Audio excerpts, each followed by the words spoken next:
Kenalkan,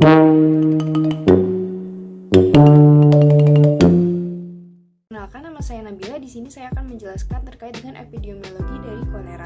Kolera itu merupakan infeksi diare akut yang penularannya melalui konsumsi makanan atau minuman yang telah terkontaminasi oleh bakteri Vibrio cholerae. Untuk waktu inkubasinya cukup cepat, yaitu 2 jam hingga 5 hari.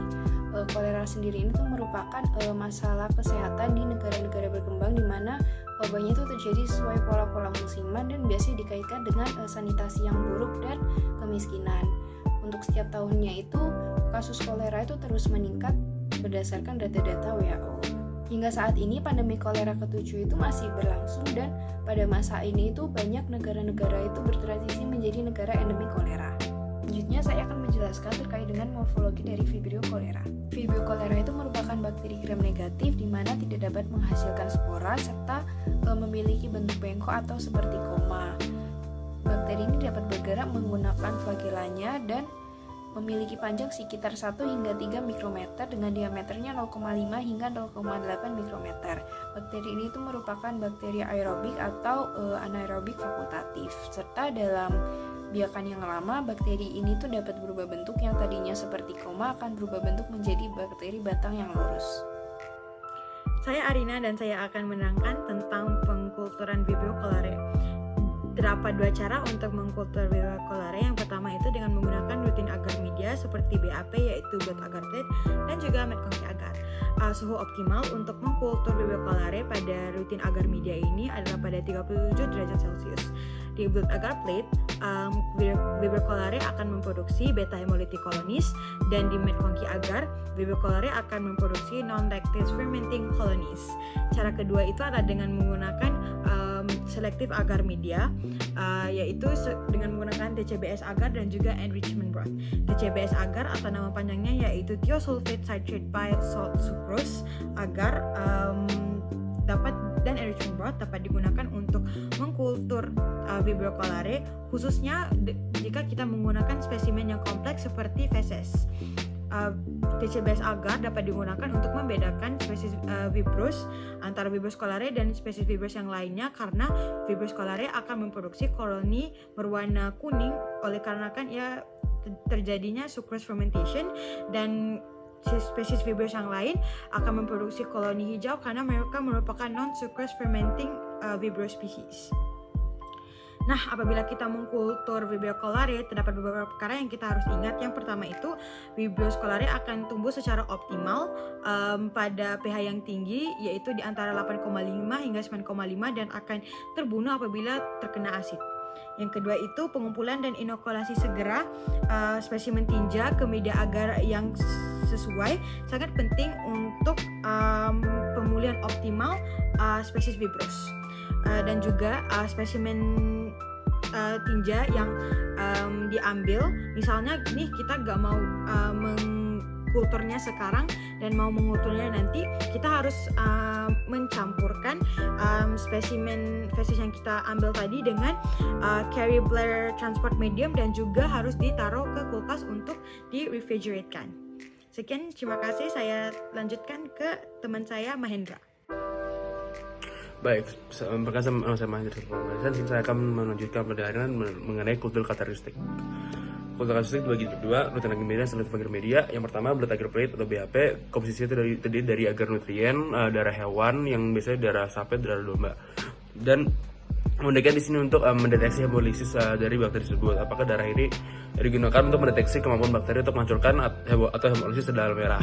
Lalu dapat dibagi menjadi 3, alpha hemolisis, beta hemolisis, dan gamma hemolisis. Alpha hemolisis jadi zona berwarna hijau di sekitarnya, beta tidak terjadi zona warna bening, lalu gamma tidak jadi zona hemolisis sama sekali. Untuk BAP sendiri termasuk beta hemolisis. Seperti dikatakan oleh Arina, lalu lanjut untuk Medconsci agar atau MAC terbuat dari agar, laktosa, faktor, serta yang diketahui seperti merah netral. Selektivitasnya MAC adalah media selektif karena mengandung faktor dan laktosa. Faktor memberikan nutrisi bakteri, sedangkan laktosa adalah sumber karbon tunggal. Diferensialitas MAC juga bisa memungkinkan untuk membedakan antara bakteri fermentatif dan fermentatif terhadap laktosa. Bakteri fermentasi laktosa akan menghasilkan asam sebagai produk sampingan. Lalu deteksi patogen, MAC juga digunakan dalam identifikasi bakteri patogen, terutama yang terkait dengan penjaga gastrointestinal. Lalu yang terakhir adalah selective agar media atau CBS. yang mengandung thiosulfate digunakan sebagai sulfur, citrate digunakan sebagai sumber karbon, dan garam pedu, balsos tujuan menghambat pertumbuhan bakteri dan vibrio, sukrose digunakan sebagai sumber karbon tambahan dan juga sebagai nitrogen diferensial. Selektivitas CCBase adalah media selektif yang mengandung asam empedu balsos yang menghambat pertumbuhan dari bakteri dan khususnya Vibrio cholerae yang memiliki resistensi alami terhadap garam pedu. Lalu untuk diferensialitas sendiri, CCBase agar juga memiliki sifat diferensial yang memungkinkan untuk membedakan Vibrio cholerae dari spesies Vibrio lainnya. Ini dicapai dengan menggunakan sukrose sebagai sumber karbon tambahan. Vibrio cholerae merupakan agen penyebab kolera, mampu memfiltrasi sukrose sehingga kolera akan berwarna kuning seperti pada CCBase agar. Sekian dari pemaparan dari saya. Terima kasih. Wassalamualaikum warahmatullahi wabarakatuh. Mungkin dapat dilanjutkan oleh Alif. Terima kasih. Baik, saya Mahen dari Pembangunan. Saya akan menunjukkan perdana. Terima kasih Mahen atas kesempatannya. Pada kesempatan kali ini saya akan menjelaskan terkait struktur dari antigen Vibrio cholerae. Nah, struktur dari antigen Vibrio cholerae sendiri merupakan suatu molekul kompleks yang terdiri dari LPS. LPS itu apa? LPS adalah lipopolisakarida yang ditemukan di permukaan bakteri. Bagian yang paling dominan dari O antigen Vibrio cholerae adalah homopolisakarida yang terdiri dari residu berupa perosaminil. Struktur ini bertanggung jawab atas pengelompokan serogrup Vibrio cholerae yang terdiri dari lebih dari 200 serogrup yang diidentifikasi berdasarkan komposisi O antigen dari LPS. Nah, O antigen sendiri apa sih? Kita bingung dong, dari tadi kita udah nyebutin O antigen itu sebenarnya apa? O antigen adalah komponen kritis dari LPS, yang mana dia merupakan komponen utama dari membran luar bakteri gram negatif seperti salah satunya Vibrio cholerae. O antigen ini bertanggung jawab atas pengelompokan serogrup Vibrio cholerae dengan serogrup yang berbeda memiliki struktur O antigen yang berbeda pula. O antigen juga terlibat dalam patogenesis Vibrio cholerae karena dia memainkan peran penting dalam interaksi antara bakteri dan sistem kekebalan tubuh host. Nah, struktur dari O antigen Vibrio cholerae sendiri ditandai dengan kemampuannya untuk menimbulkan respons kekebalan tubuh pada host, yang mana dia menghasilkan antibodi yang dapat mengenali dan berikatan dengan O antigen. O antigen ini juga terlibat dalam pengembangan kekebalan terhadap Vibrio cholerae karena sistem kekebalan tubuh mengenali dan merespons O antigen seperti suatu substansi yang asing. Selanjutnya, kita lanjutkan kepada Hani. Kepada Hani, kami persilahkan. Saya Hani, di sini saya akan menjelaskan mengenai patogenesis dari Vibrio cholerae. Vibrio cholerae merupakan bakteri yang menyerang epitel usus halus. Vibrio cholerae ini ketika mendarat di epitel usus halus akan membentuk mikrokoloni. Mikrokoloninya akan mengeluarkan toksin co-regulated pilus atau TCP dan cholera toksin atau CTX yang merupakan faktor virulensi utama bakteri Vibrio cholerae. CTX ini terdiri dari CTX-A yang dikelilingi oleh CTX-B membentuk pentamer. CTX akan menempel reseptor GM1 dan menyebabkan endositosis CTX menuju retikulum endoplasma dengan transport retrograde. Pada retikulum endoplasma, CTX ini akan dipecah kembali menjadi CTX-A dan CTX-B lagi. CTX-A akan menuju sitoplasma dan menempel ke sisi allosterik dari ADP Ribosylation Factor 6 atau ARF6 dan keduanya akan menempel ke reseptor ke G-protein couple. Hal ini menyebabkan peningkatan adenylate cyclase yang akan meningkatkan konsentrasi CAMP pada intraseluler epitel usus. Naiknya kadar CAMP ini pada intraseluler menyebabkan protein kinase A atau PKA melakukan fosforilasi pada cystic fibrosis transmembran receptor atau CFTR. Terfosforilasinya CFTR ini menyebabkan keluarnya ion dan air dari intraseluler menuju lumen usus halus manusia, sehingga terjadilah diare. Setelah kita mengetahui berbagai informasi tentang kolera, tentu kita perlu tahu tentang gejala dan cara diagnosisnya. Baik, jadi di sini saya Queen Adistria yang akan menjelaskan hal tersebut. Manifestasi klinis dari kolera itu dapat berkisar dari asimptomatik hingga diare yang berlebihan ya. Jadi gejala umumnya itu dapat berupa ketidaknyamanan perut, bising usus atau bubur mie, dan mual muntah.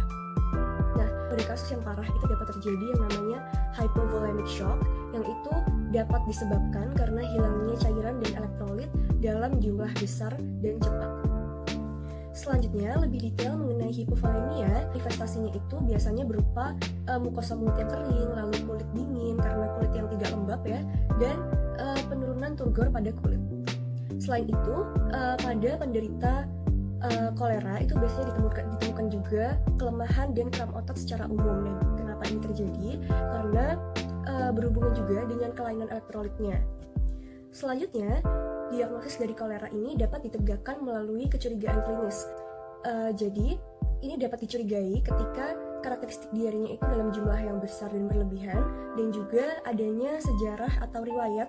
Selanjutnya, saya Valeska akan menjelaskan tentang terapi Vibrio kolera. Seperti yang telah disebutkan sebelumnya, tata laksana utama dari kolera adalah rehidrasi. Antibiotik hanya digunakan pada kasus tertentu dan tidak disarankan pada pasien dengan sedikit diare atau dehidrasi ringan. Antibiotik berperan mengurangi volume dan durasi diare, serta periode shedding Vibrio kolera.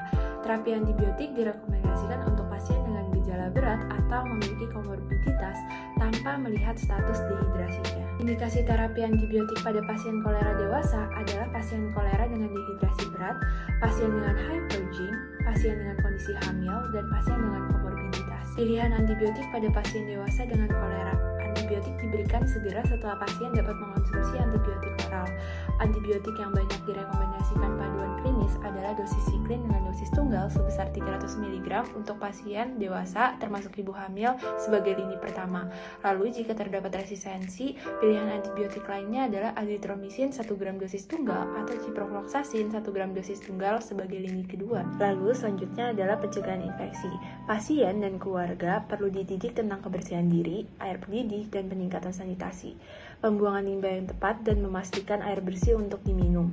Penjama makanan harus dididik tentang kebersihan pribadi dan mencuci tangan dengan benar. Sanitasi yang memadai dan penyaringan air. Mereka harus dididik untuk menghindari makanan laut yang kurang matang serta buah-buahan dan sayuran mentah. Air keran sebaiknya dihindari. Terapi dapat disaring atau direbus untuk mengurangi resiko penularan Vibrio kolera. Lalu pertanyaan selanjutnya adalah apakah terdapat vaksin Vibrio kolera? Di Amerika Serikat, vaksin kolera oral hidup yang dilemahkan dilisensikan untuk digunakan pada orang dewasa berusia 18 hingga 64 tahun yang melakukan perjalanan ke daerah dengan penularan kolera aktif. Dosis tunggal yang diminum idealnya 10 hari sebelum perjalanan ke daerah endemik. Vaksin ini harus diberikan secara terpisah dari penggunaan antibiotik sistemik yang dapat mengubah efektivitas vaksin. Khasiatnya terbukti 80% setelah 3 bulan vaksinasi. Di seluruh dunia, 3 vaksin oral sel utuh yang telah dimatikan juga tersedia untuk digunakan. Terima kasih atas kesempatannya.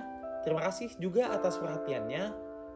Mohon maaf atas segala kekurangan yang kami miliki. Sekian dari kami. Wassalamualaikum warahmatullahi wabarakatuh. Bye-bye.